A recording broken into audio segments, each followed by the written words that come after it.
Welcome, everybody, to the lab. How are you? A special mid afternoon show for you. How's everybody doing today? And something happened today significant. Well, I don't know if it's significant, but in the West Memphis 3 case, and probably the case that I know the most about, and people have been asking me to weigh in on it. What does it mean? What's going to happen? Yada yada yada. If you're a Seinfeld fan, you'll definitely get that reference.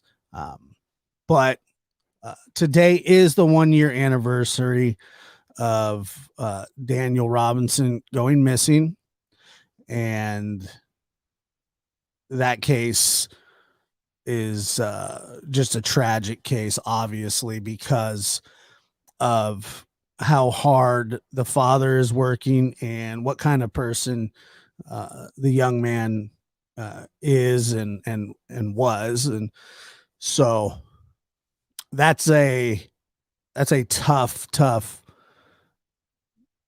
it's just a very tough situation and story. And my condolences go out to him and his family and everybody that's working hard to try to solve that case. And I fully believe that he will find him. But he's doing his best. And this is an impromptu live. It wasn't scheduled. And sometimes I do these things and kind of to hide. I don't know why I do it, but so just getting right into it. The West Memphis 3 ringleader, Damien Echols, filed a petition or to have a hearing, so he could petition new DNA. It's vacuum. It's vacuum DNA testing, and a lot of you have probably heard Chris McDonough talk about this before. And it could suck DNA off a rock. There's a lot of things that it could do. So Damien Echols, 3-time convicted child killer, sentenced to death row, got out, took an Alford plea, but he didn't actually take the Alford plea. What happened was his defense attorneys were the ones that brought it up to Scott Ellington, and Scott Ellington's really the one that accepted this Alford plea. That's really what happened. And oh, look at that. Hello from Crescent City, right up the road. How you doing? Good to see you. So anyway, and I know that like there's a lot of people totally split on this case. It's been that way for a long time. There's no doubt a lot of agendas are driven, and I totally, yes. And yes, I do think they're guilty. I've always thought they're guilty until, something shows me otherwise. I just couldn't imagine, especially all the circumstantial evidence against the West Memphis 3.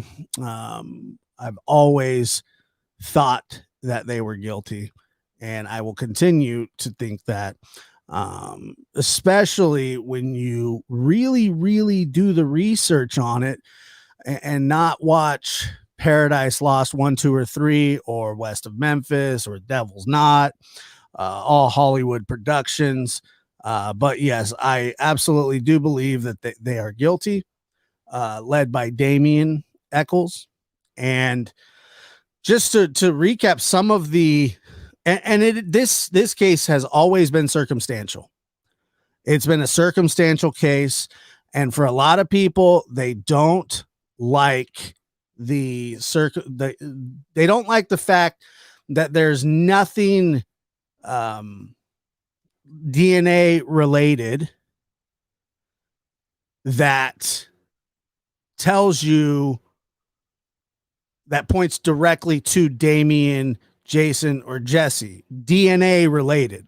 That I do agree with. But what I've found out from, a long time talking about this case and researching this case, and I have no agenda, and I have no bias. If somebody else did it, then somebody else did it.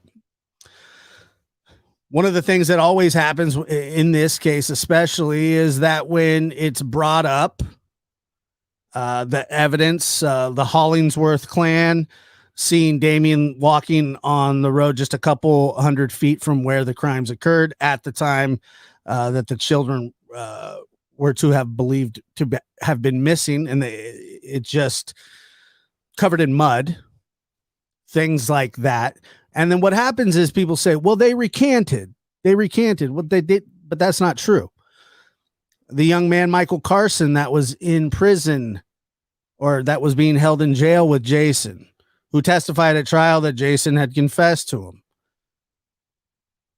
him. People like to say Michael Carson recanted and said he made it up. He never did. I've spoken to Michael. He said that he wished he had never been a part of it, but he never actually said, he never recanted it. He never went back on what he said.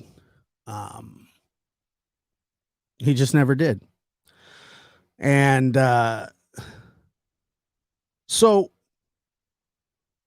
what ends up happening is Damien Echols, who has become somewhat of a fringe celebrity and has a following by people who do believe that they are like him, that they're misunderstood just the same way that Damien was misunderstood, that he was in a, he was in a cult, so to speak. The reason that satanic panic happened in this case really was because of Damien. And if you don't think that there was an underground underbelly satanic little movement going on amongst teenagers, and it may have been just teenage angst, but if you looked all over the town back then, there was stuff. There was markings everywhere, satanic markings. Damien's name was written all over the town, and under the bridges with I don't know, pentagrams and whatever it is. So 2 little girls testify at trial that they heard Damien talking about it, and blah blah blah. Not to mention the confession by what supporters will say, well, he is absolutely he is well, they said that he's quote unquote retarded, and he's not retarded, but that was the strategy to come up with to defend his confessions, multiple, 7, 8, I think about 7 full. And there was other partials while his hand was on the Bible, but he refused to testify against Damien and Jason at trial. So his testimony was never actually brought in. Jesse Miskelly was convicted basically on his own words and his own confession. Now, Damien, who took the stand in his trial, because Damien has always had a history, and this is nothing personal. This is just the facts. Damien had an absolute hubris about him. He thought he was smarter than most people, and probably around that area. I mean, he was relatively smart. I say relatively. I mean, he could read and write, and but if you go all the way back, when Damien lived in Oregon and was threatening to kill his parents, and his mother had him committed to mental institutions. And I get all that. I understand that doesn't affect the actual case of the West Memphis Three and the murders of Christopher, Stevie, and Christopher, Stevie, and Michael. Now, but when you go all the way back and you think, what is this? What is this whole? Why are people so divided? And I understand why they're divided. The optics of the West Memphis 3 case couldn't be any worse, especially for people who want to dig in and defend them. But if you're going to defend the West Memphis 3, you got to be honest about it. And the honesty from a lot of the supporters just really, I have found, lack. Meaning they say things that people have recanted. They say things like the Hollingsworth clan recanted that the Damien had alibis. If Damien had an alibi, if Jason had an alibi, and if Jesse had an alibi that stood up in court, any one of them, they absolutely would be free. And they're not. And the reason they're not free is because, well, they are free, but the reason they were found guilty is because of the overwhelming circumstantial evidence, which I like to refer to as common sense evidence. And the common sense evidence that was there was confessions, people spotting Damien leaving the scene. That's another really weird thing. And I see even in the comments now, people say, oh, the stepdad, Terry Hobbs this, Terry Hobbs that, Terry Hobbs this, Terry Hobbs that. And I say, oh, well, he used to be a butcher. They say that they found his hair on the one of the ligatures. They didn't find one of his hairs. They found a hair, a rootless hair that was considered, it's called mitochondrial DNA. It's a rootless hair, and it's lineage DNA. The lineage DNA can match dozens of people in that town. Now, even if that was Terry's hair, and I don't know if it was or wasn't, it might likely have been. The son lived in the house.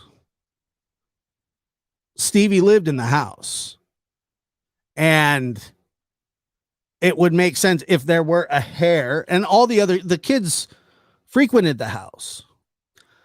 But it's still not his conclusive hair. Now, people will cite that as damning evidence against Terry Hobbs.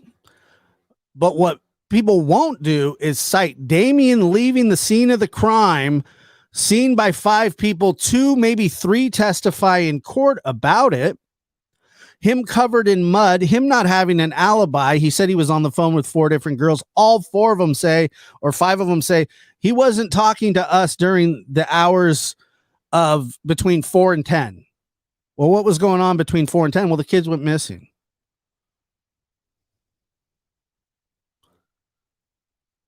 They went missing. And during trial, Damien's lawyers wouldn't even try to bring up the alibi that Damien was trying to give them. They wouldn't listen to it. And there's a reason that they wouldn't listen to it, because it would have cooked his goose even more. So then Damien obviously gets up there on the stands and starts giving these weird answers to police, saying things like, oh, well, it's so weird, but he would say things like, well, whoever was doing it must have wanted to do it. They must have liked what they were doing. He also said that the reason nobody probably would hear would because it was loud and there was a freeway on the other side, so people wouldn't be able to hear the screams.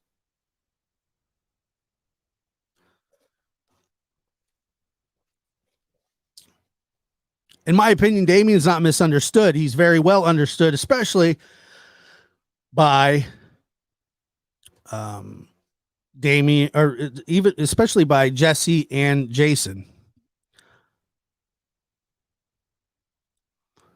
It's really,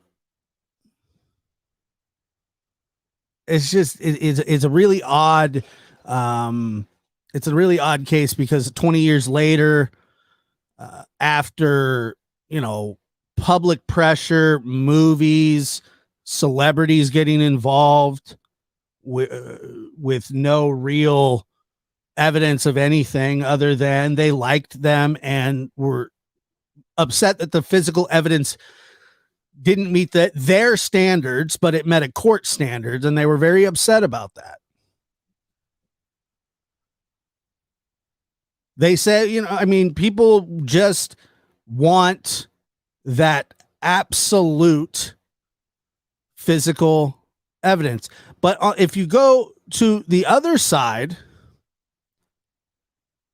if you look at the case like OJ, there was physical evidence there, and the man was acquitted because they didn't quite understand DNA. Now, the DNA in this case wasn't really there, but there was candle wax evidence. It wasn't all conclusive, but there was candle wax found at the scene that matched candles that were in the homes of Jason and Damien, fibers that matched pieces of clothing. Not 100% conclusive, but you know, there was some stuff there. So, you know, you can go on and go on and go on, and you can argue the evidence all day. But if you're going to argue the evidence, you can't just say, well, they recanted. You can't say that key witnesses in this case recanted, because that didn't happen. It's never happened. They didn't. They actually testified against Damien at trial. You know, Jesse, for all of his all of his grievances and all of his issues growing up, wasn't a very nice kid either. I mean, he would beat up other little kids. He did it quite often, actually. He was on probation for beating up a little girl. He was violent. Jason was very quiet, but he was also violent. And Damien, if you ever feel so enlightened to, go read Damien's mental history and tell me that this man is not capable of doing what he has been accused of.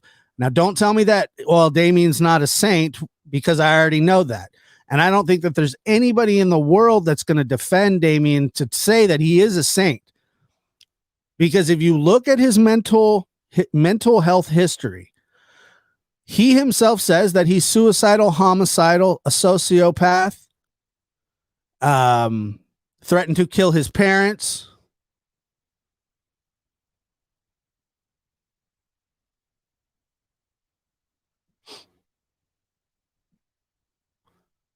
Threatened to dig his father's eyes out with a spoon.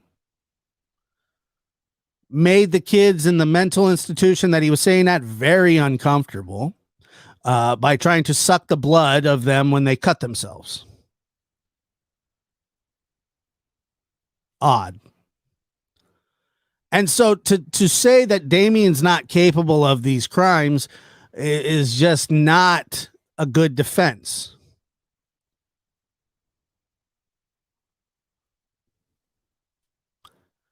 Because I've heard all the defense, and I've dealt with the West Memphis 3 supporters for a very, very long time. And it's always They were recanted. But the fact of that the main people in the case recanted. But the fact of the matter is, when these three boys went missing and they were on a journey to find out who did this, they pulled all kinds of records, fuel logs for truckers. They wanted to know what truckers were in the area, vagrants, veterans, pedophiles. They went line by line. Okay. They didn't show up at Damien's house one day and say, "Hey, Damien, you shouldn't have been wearing Metallica.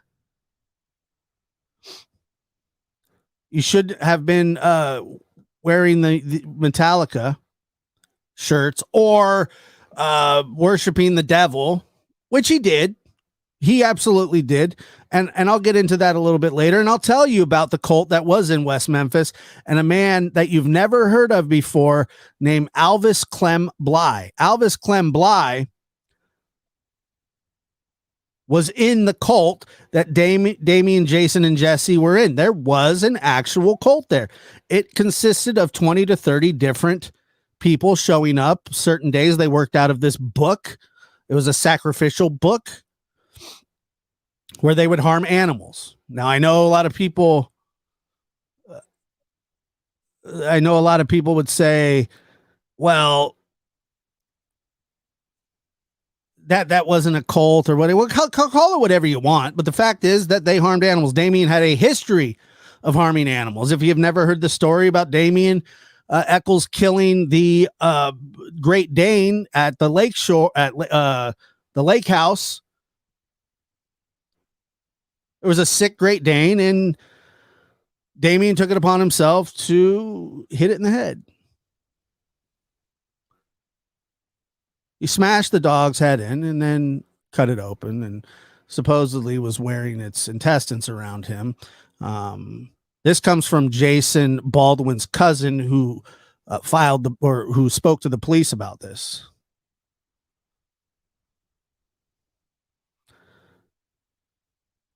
Is on record. And the point, the book that they were working through worked up to actual. So it started with animal rituals. And somebody asked in the comments, how did the boys die? Well, they first of all, they took a massive beating and then they were drowned. One may have bled to death, but there was a lot of blood. But they got the holy hell beat out of them, unfortunately. And it really makes you sick. Really makes you sick to think about. None of this was in Paradise Lost. No, it wasn't. None of it was in Paradise Lost. None of it was. Now, after all these years later, Damien, Jason, and Jesse have been out since 2011, free to make money, free to capitalize on the crimes. Mr. Bojangles was a one-armed man in a restaurant. He was a vagrant, quite some ways away. And I don't know if anybody listens to Bob Ruff, and I surely don't, but even Bob Ruff, who is the biggest champion for the West Memphis 3, says that Mr. Bojangles is not a feasible option, and he's not. Now, it should have been followed up on better, but Bojangles, by everybody's accounts that really mess with this case, is a red herring. He was a long ways away. He was a one-armed man. And so, it's just, that is what it is. So Damien has now, after they take this Alford plea, and they weren't let out of prison by any, they were, yes, absolutely let out of prison, but not without stipulations. And the stipulation was a very rare Alford plea. Now the Alford plea itself gives them the opportunity to plead guilty but maintain their innocence. Plead guilty but maintain their innocence, and then they will be released. But the state did not offer that. The state did not offer that. That was proposed by Damien's defense, or the West Memphis Three's defense. And so when the West Memphis Three lawyers propositioned Scott Ellington, who was in charge of this case, they took it. They pled guilty. West Memphis wanted to wipe their hands or wash their hands, specifically Scott Ellington, of all of this. Now, mind you, they're asking for new DNA evidence to be tested today. That was what the petition was today. I'm sorry to ask, but was Jesse Miskelly part of the cult? He was. Yes, absolutely it was. So they're in court. They were in court today. Asked, the petition was for further testing, specifically and only on not all the evidence, but just the shoelaces. They didn't want anything else tested. But here's the thing: lack of DNA evidence on those for them will not exonerate them. And if there is a small amount of somebody else's DNA, unidentifiable DNA, that is still not enough to charge somebody. So what happens is the court has now denied it. And the only reason he denies it is because under the law in the state of Arkansas,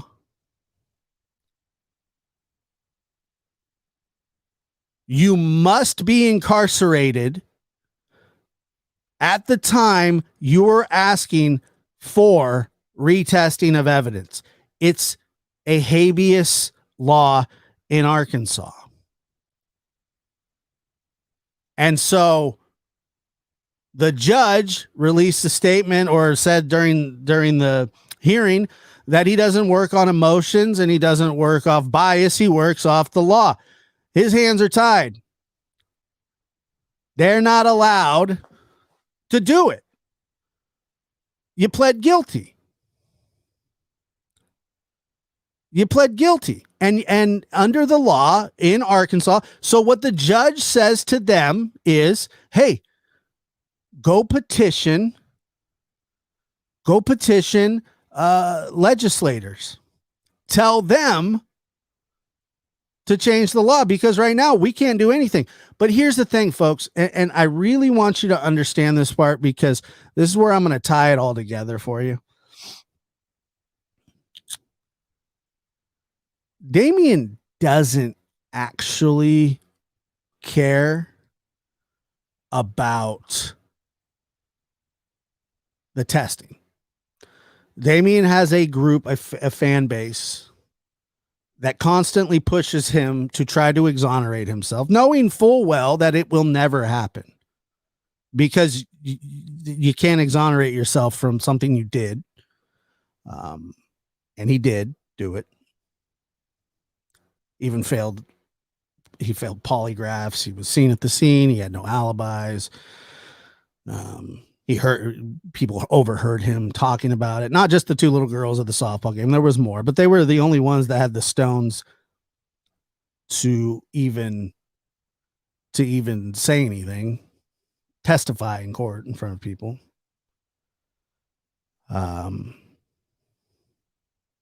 It's just, so what Damien does and how Damien lives is he has like a Patreon. And the people that support him really, really want him to try to clear his name because they truly believe, or some of them truly believe, that he didn't do it.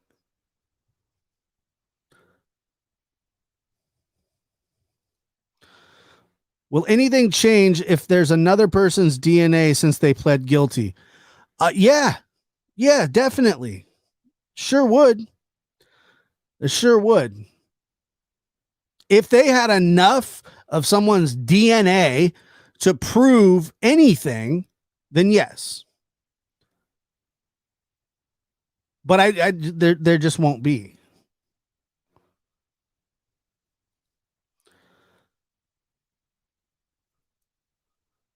I believe it was, I can't remember, Scott Barringer, whatever his name was, the guy that did Paradise Lost. I remember his whole thing was the reason that he thought that they were innocent was not because of anything pertaining to the case, but that when he saw Jesse, or when he saw Jason, he said his arms were too skinny and that he wouldn't be able to do that to anybody.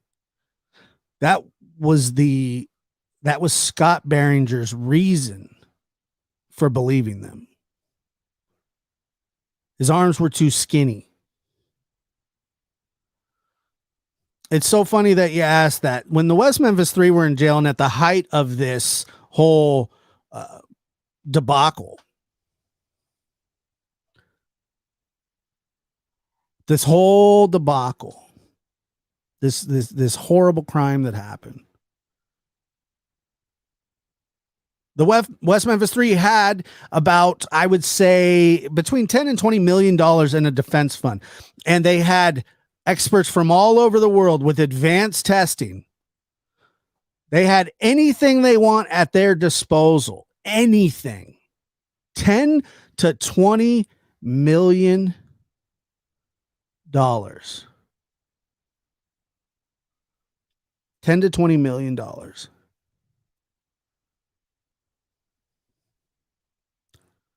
$10 to 20 million. And they never came up with one shred of exonerating evidence. Not one. Not one. So what makes him think that that's going to happen now? I can't remember if it was 2010, 2000, right before they were released, there was retesting done. And Lori Davis, who is Damien Echols' wife, who he met while he was on death row, what she said was that they got the test results, but that they were inconclusive. They never shared them with the public. And I think that even if it was inconclusive, they would have spouted that off from the rooftops. But Lori said she lost the paper.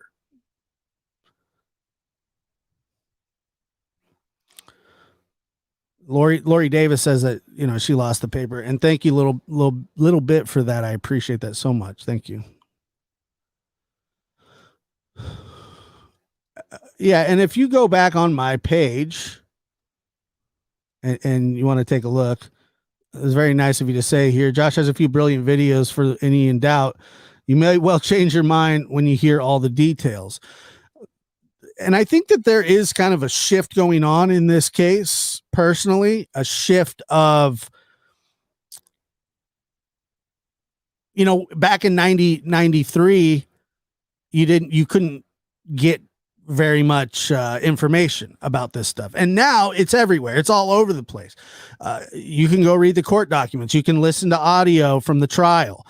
Lots of things are left out of all the Paradise Lost movies, not to mention the fact that they try in the I think it's like the first two specifically, they were really trying to get John Mark Byers to be the fall guy. John Mark Byers was Christopher Byers' stepfather, one of the boys that was murdered, one of the 8-year-old kids that was murdered, unfortunately. And Kelly S says CM also worked on this case. Well, I can tell you what CM did on this case. There was an ice cream vendor that lived in West Memphis, Arkansas at the time of the murders. He moved back to Oceanside, California. They call Oceanside, California, and they say, we need somebody to go interview this young man, this ice cream vendor who was a registered sex offender, RSO, as we call him. And so Detective McDonough at the time goes and talks to this guy, says there's nothing that he, nothing to it. There you go. That was it. He never talked to Damien, Jason, or Jesse. He had nothing to do with the trial. He had nothing to do with the conviction. He had nothing to do with anything other than interviewing one RSO ice cream vendor from Oceanside who was in West Memphis at the time.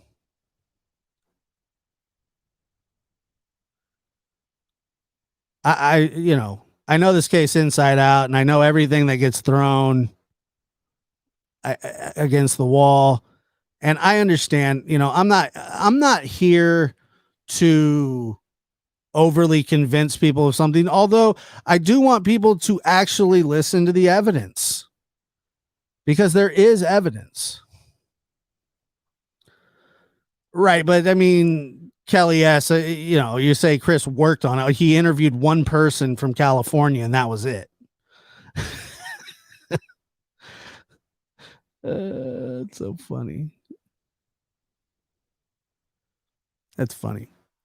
I know I've heard people say, oh, he messed up. Chris McDonough messed up we have one of those in my town. I swear we do.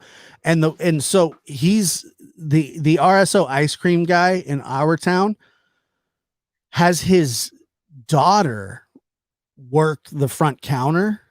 So like, he's not allowed to hand stuff to the kids. And unbelievably, they let him get away with that. It's just so weird, It's very, very weird. But back to this quote unquote testing. It was denied because they have to be in jail for that to happen.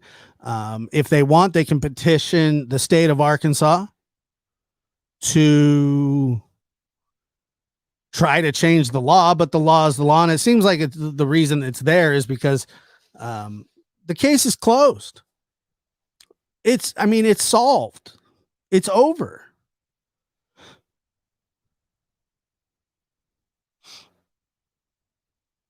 It's over. They pled guilty. Now I understand that was the deal that they wanted. They were the ones that asked for it. It wasn't offered to them. They asked for the deal. They got it. They've been out for 10 or 12 years. They've had every opportunity to go back to West Memphis and try to solve this crime.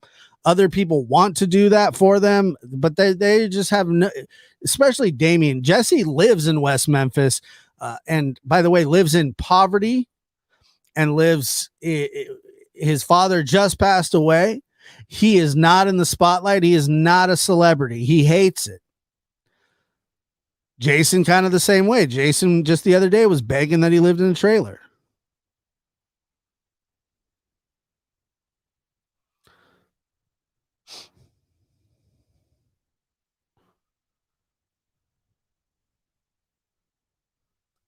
No, you didn't say that. You're right. No, you didn't say that. But yes, he was. He did. Correct. He was part of the case. I'm not saying Kelly S. I'm not saying that you said that, but I've heard it a lot. Unfortunately, I've heard it a lot, and that was really it. So interesting though that he was even called in.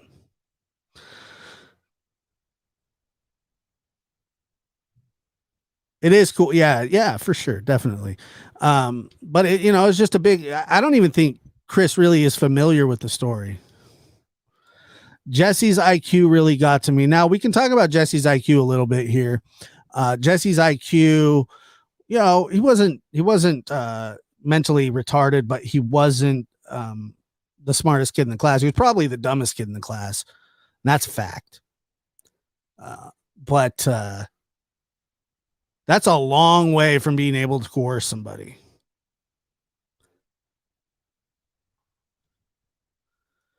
Yes, there's been several attempts to get DNA testing on evidence items. There has been. Nothing ever comes up conclusive. And by the way, they weren't convicted on DNA evidence, which I understand. If there was some serial killer's DNA all over the scene that they never found, and they can use that vacuum to suck it off the laces and the knots and the kid's clothing and whatever, but it's just not there. It's just not there. And to me, and to a lot of people, this feels to me like another Damien Echols publicity stunt. I'm not a fan of the guy. I have zero doubt that he is a killer. Somebody who threatened to kill his own family. Somebody who told his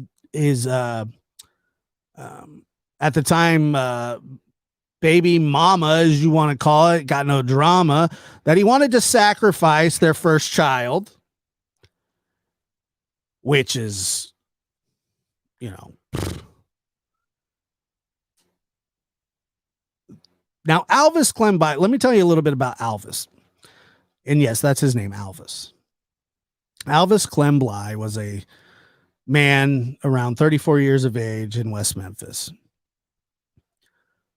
And he described, unsolicited, while he was in jail on unrelated charges, the cult that they were in. And what they would do was that they would harm animals. They would sacrifice animals, specifically dogs. Now, this is graphic, so, and I'm going to try and keep it as clean as possible. But they would beat the animals with sticks. This is what Alvis says. They would beat the animals with sticks and then remove the genitals from the dogs, and they would all take turns doing it.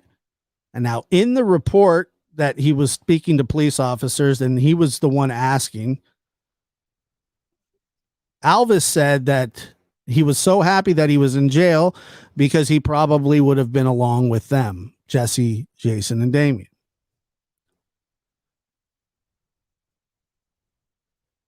And they killed the dogs and removed their genitals, and they beat them with sticks. The three little boys were beaten with sticks. One of their genitals was removed. And it had been going on for some time. And Alvis was wondering, is that how the little boys were killed?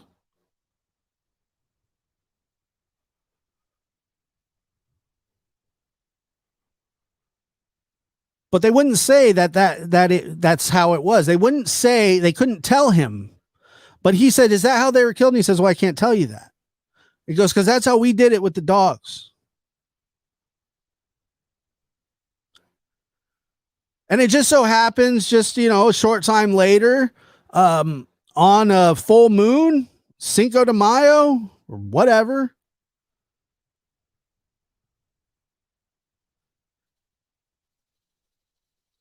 he just so happens that Damien and Jason and Jesse were nowhere to be found during those times.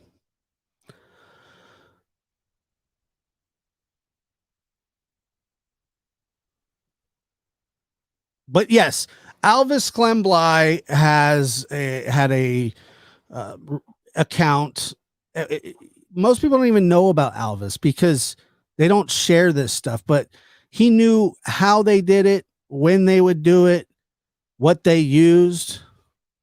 And what they would do is they'd take these sticks and they'd peel the bark on the sticks back.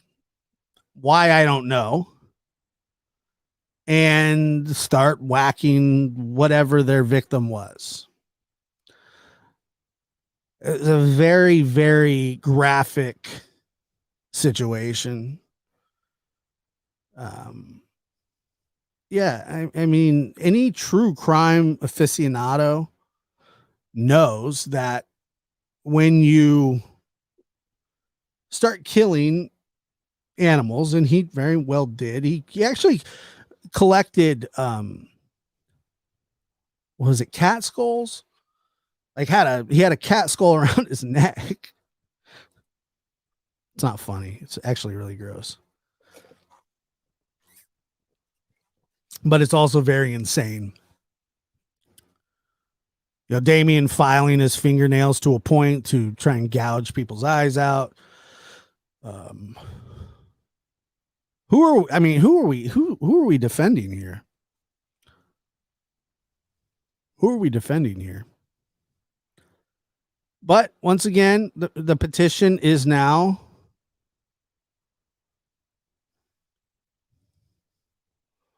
I wonder, did the parents ever discover this behavior playing out in their childhood? And if so, if anything was done about it or not, that might have changed the fate of what to come. Amy, are you talking about Damien? Because his mother had him committed twice to a mental institution against his will.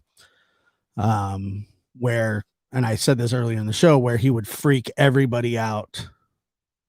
Everybody out. Sherry, yeah, yes, they absolutely did. Like I said, his mother had him committed twice. 2 times. Where he would go in the mental. How crazy do you have to be to go to a mental institution? And so here we go. Check this out. And this is what I told you guys. This is how they work. This is how the defense works. Alvis was proven to be lying. He claimed he was with them that day and was proven he was not. I'm sorry, but I do not believe all of that Satan crap. Well, believe what you want. But everybody's lying except Damien, Jason, and Jesse. Right? How old were the killers? I think it was 16, 17, and 18. I believe.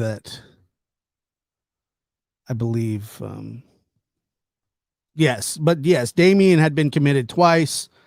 That's another thing that baffles me is that they go one by one. Every single person is lying. My friend and the oracle of this case, who knows everything there is to know about this case, has one of the greatest things to say about it. What he says is they're either guilty or they're the most unlucky humans ever. It's the greatest conspiracy ever. Alicia says, I want DNA done. Okay. Well, but the circumstantial evidence isn't important to you. Is that what you're saying? The circumstantial evidence means nothing. Very few cases actually get solved with DNA evidence, conclusive DNA evidence. Very, very few. How do you not understand that? I don't know, but it's the truth. You have confessions, you have witness testimony, you have so many different things.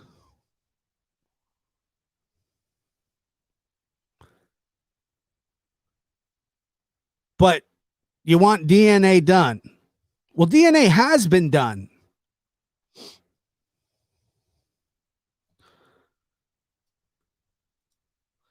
The cops are who determined Alvis was lying. See, once again, it's just simply not true. You're just making stuff up. Alvis is lying. What about the Hollingsworth clan that saw him leaving the scene of the crime? And the little girls, what about the little girls at the softball game? They lying too? Who else is lying? I want physical evidence. Well, the state doesn't care what you want, Alicia, nor do I. Because a jury, two different juries found them guilty, and each level of the appeals system, all the way to the Supreme Court, held up these convictions. And you want your own? Too bad. It's not going to happen. Case is over. Damien asked for an Alford plea. He got his Alford plea. He's out of prison. Now, if he wants to go back to prison, he might be able to then request this new DNA testing, but he's going to have to go back to jail first.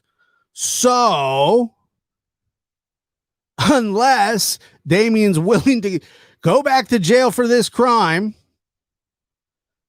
he may be able to get his new testing. By the way, he was allowed, they were trying to get him a new trial, which may have actually happened, but he just kind of skipped the line and said, you know what? I'll just take the Alford plea. He'll just take the Alford plea. They got away with it, so why don't they move on? Because Damien has a cash cow. He makes probably close to 10 grand a month on his Patreon. And these are the people that demand that he try to prove that he's innocent. If they would just give him the money, he'd shut up. He wouldn't even care. But they're like, keep fighting. We support you. Here's money. The funny thing is they only want some of the evidence tested, not all.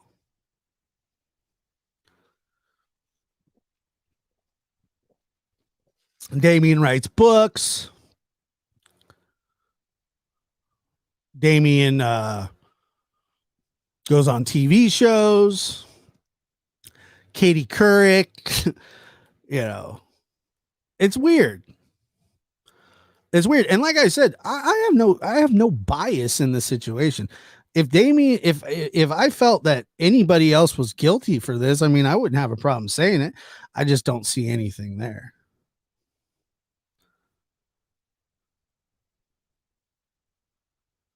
Because their lives were ruined from this. That's why. Well, So all we can do is not watch or buy his stuff. Even if we don't do that, he still has he has a clique, and he has major backing and major supporters. And it's not even like a devil worshiping thing, a Wicca.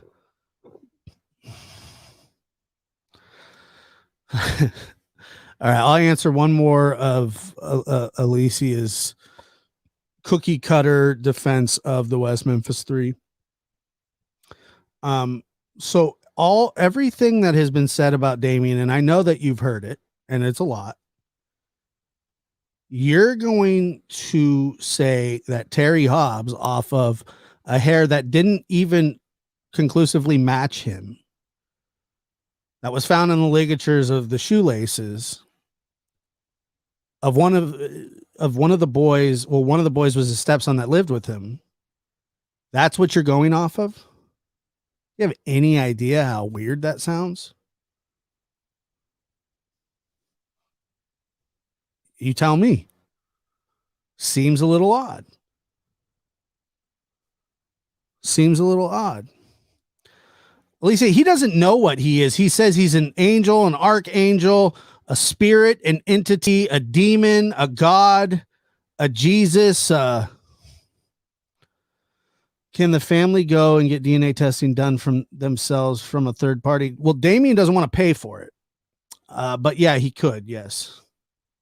I'm not getting mad. I'm telling you the truth. And you just say things that just aren't true. I'm not mad. Not at all.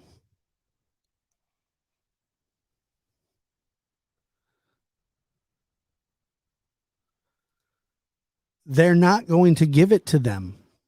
Why would they give it to him when they pled guilty and got out of prison? They're done with them. That was the point of the Alford plea. They had plenty of time, especially while in jail, and more than enough money to get all this stuff done that they wanted, and nothing ever came of it. Nothing ever came from it.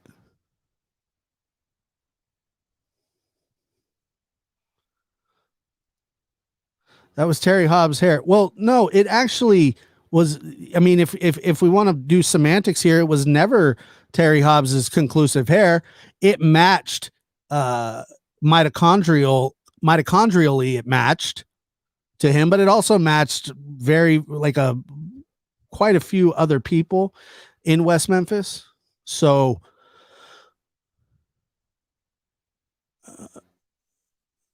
yeah, there we go. I mean, so it didn't actually belong to him. But here's one of the. This was never brought to trial, and actually, it was so significant that they thought about restarting the trial. But there was a necklace that Damien had that had a speck of blood on it that was sent for DNA testing, and it came back to match the DNA type of Stevie Branch, but it also matched the blood type of Jason Baldwin. But it was on Damien's necklace. Why would Damien have any foreign blood on his pendant that wasn't his? So Damien was accused and convicted of the murder of a young boy who had his blood type on Damien's pendant.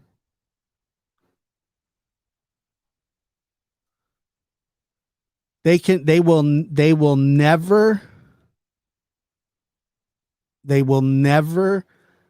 be convicted for this crime again because they already have. It's over. It's over. The only thing that still goes is Damien throwing little fits. But why would Damien have anybody else's blood on his necklace? Why? Not only anybody else's blood, but somebody that he had been accused of murdering, blood type. And I'm not saying it was conclusively his blood, but his blood type was on it. Blood type, just like the hair that quote unquote matches Terry Hobbs, which is mitochondrial DNA. There's nothing conclusive there. Well, you can say that about anything. You can say that about anything. Planted, police corruption, coercion. These are the defenses of people that don't actually have defense. The court documents, I believe it is the Callahan site. Let me see if I can find it. I'll see if I can, and I'll post it. Let me see if I can just, here, I'll put it in, and I urge you to just go read through that. Wait a minute. Well, I believe it is, Alicia. I certainly believe it is. Cut and dry. Okay, so they're pinned up at the top. I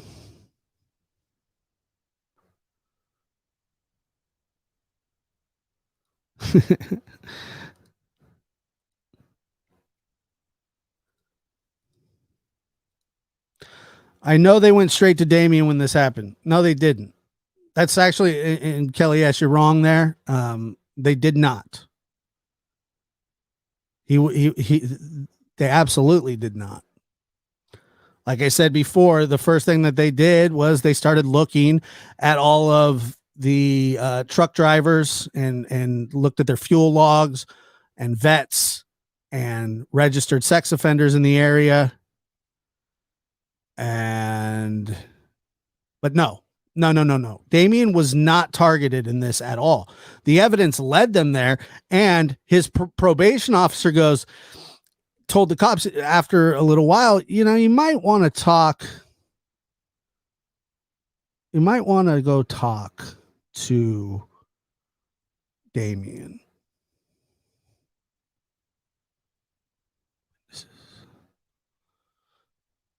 I agree. And if you go look, at the pinned comment at the callahan.mysite.com, you can find a whole lot of evidence against the West Memphis 3. And like I said, I'm not here to convince you. I want you to make up your own mind. But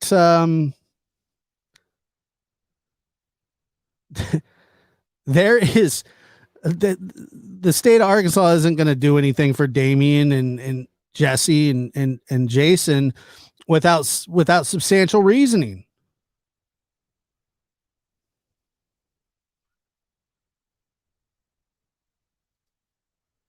Why are people so invested in saying these guys are innocent? I think a lot of it is that a lot of people felt like outcasts as kids, and maybe that they were targeted in certain ways. But Damien's a whole different animal, meaning he is just absolutely, vile. I mean, you should see the things that he's done.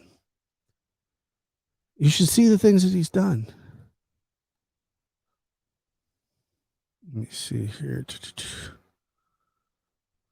If you just read about his past at all.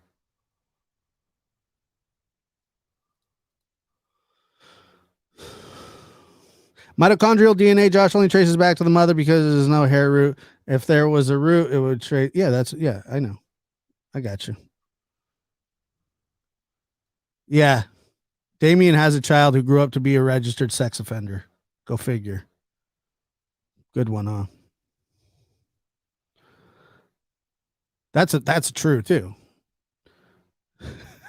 He's an RSO. Shocker. It's weird. And Damien was never convicted of being an RSO, but he was 18 dating a 12-year-old. That's a fact. And he was also seen in bushes, like leering at children, possibly doing stuff to himself that he shouldn't have been. I love you too. I'm not. Josh, I still love you. Okay, we don't agree. Supposed guilty, and I'm not saying they aren't. Look, man, if there's if there was DNA evidence that came back that pointed at a serial killer that had been on the loose for a long time, look, it is what it is. I just don't see that, and I love you too, Alicia. I really do. We can't agree to disagree.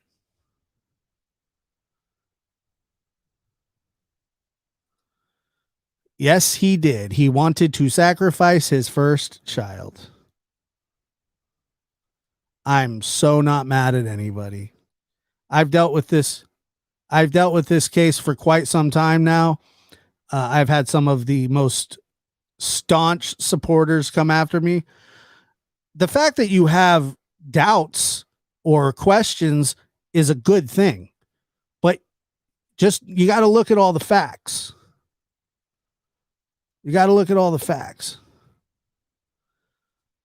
Damien would never in a million years talk to me unless you are going to feed him softball questions. He will not talk to you.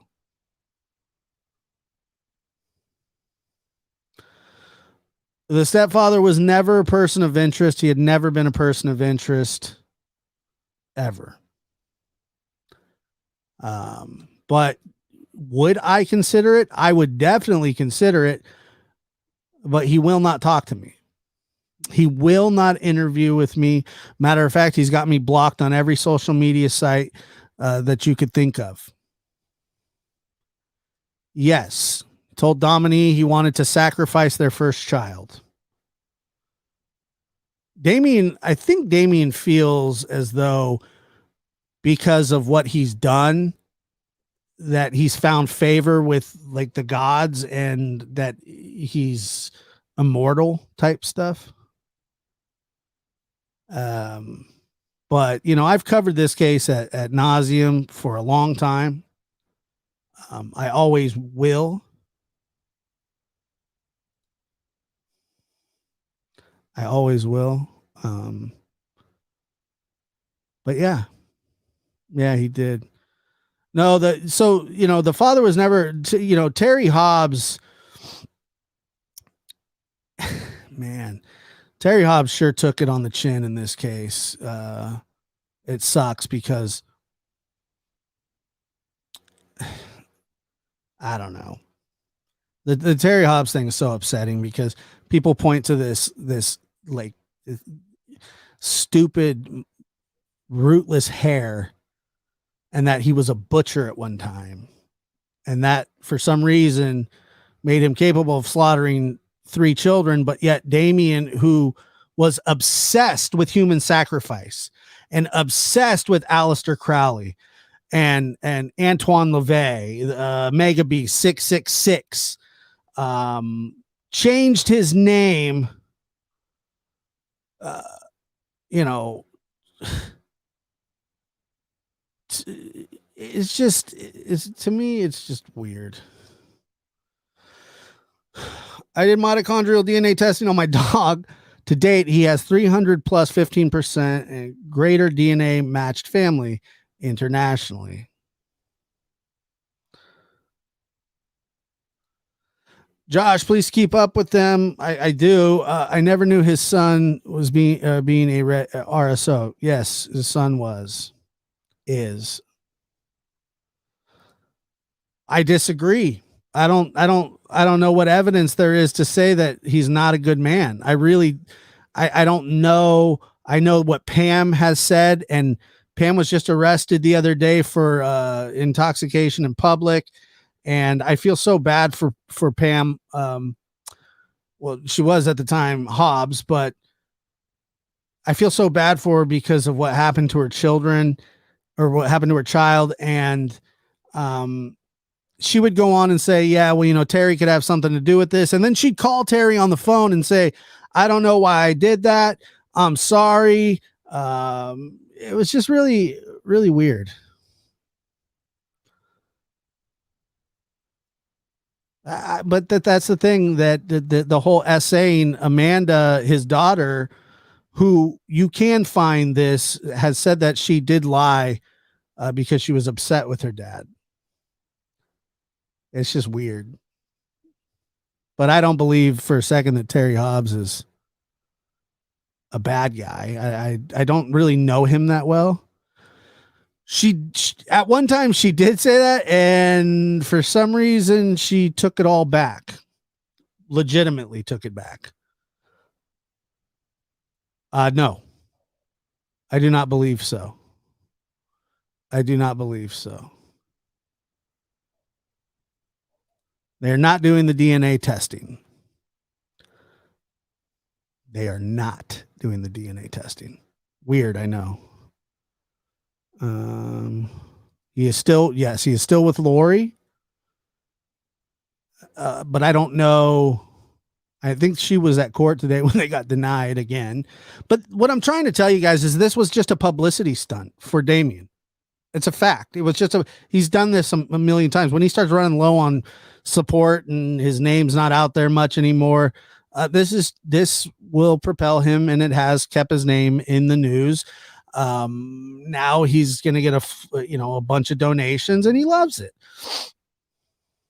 He loves it.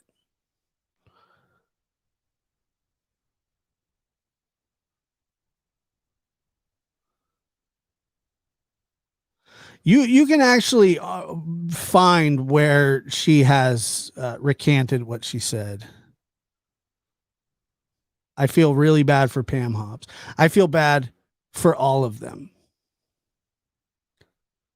except Damien, Jason, and Jesse. And I guess I kind of feel bad for Jesse sometimes, but not really. No, they said that first. They said that evidence was destroyed in a fire, but it was all there. So, I mean, it's something one right after the other. He just wants attention. Yeah, he's the West Memphis boogeyman. He's the West Memphis boogeyman. He always knew that he was going to be famous, and he always knew that his name would be known. Just didn't really know how. Didn't know that, I remember when they asked him, they said, "What's your son's first words going to be?" And I remember he says, "Capital murder." The West Memphis boogeyman.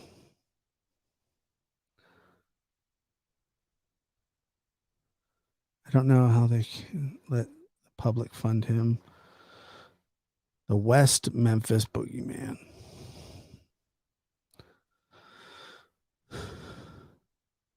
Metallica did get bad publicity, unfortunately.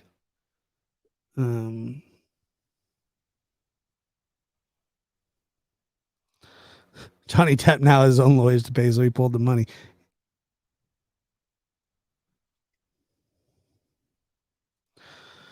Apologies if it was already talked about, but do you know what his psychiatric diagnosis was? Well, so yes, and well, here, let me see if I can find, if you can, Exhibit 500. I mean, he was schizophrenic, paranoid, homicidal, suicidal, but go to the My Callahan site that's pinned up at the top, and you can read Damien's public health record, and it's not good. It's actually terrible. And the fact that there's so much at such a young age that was brought into trial will tell you a lot about Damien Echols.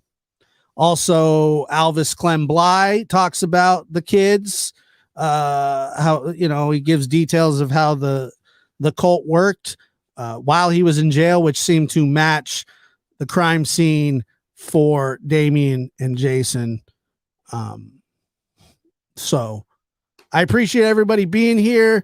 It sounds like if Damien wants more testing, he's going to have to go back to jail for it.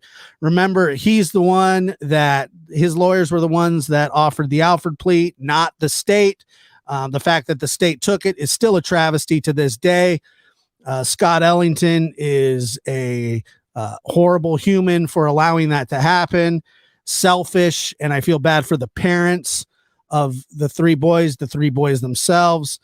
I fully believe that Damien, Jason, and Jesse are guilty and forever will be. And I don't think anything will ever exonerate them, because there's nothing there for me that can exonerate them. I mean, I just don't. You think that they would have? I think that they would have found it by now.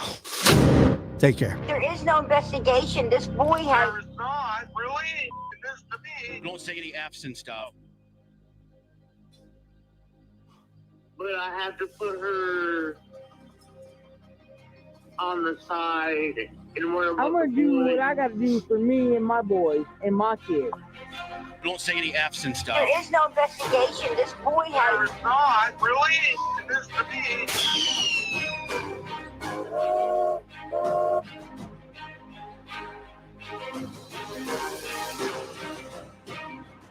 Right. Idiot. I've done my best. It's hard, that's real tough.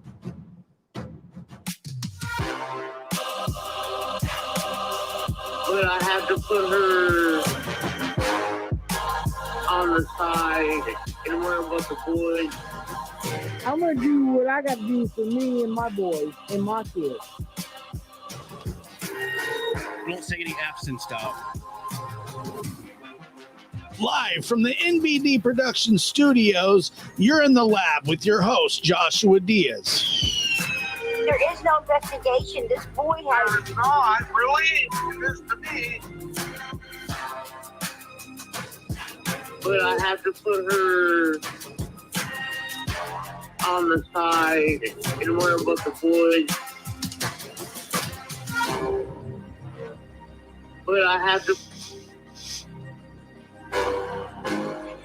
There There is no investigation. Don't say any F's and stuff.